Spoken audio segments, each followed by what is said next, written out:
Ikinadismaya ni na Jojo Nones at Richard Cruz ang resolusyon ng Justice Department na sampahan sila ng kaso kaugnay ng akusasyon ni Sandro Mulak.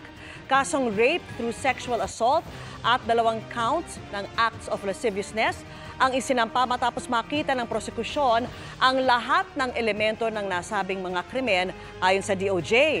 Pero sabi ng 2 independent contractors sa pamamagitan ng kanilang abogado, ang mga inilatag na grounds ng DOJ ay hindi sumusuporta sa kanilang inilabas na findings.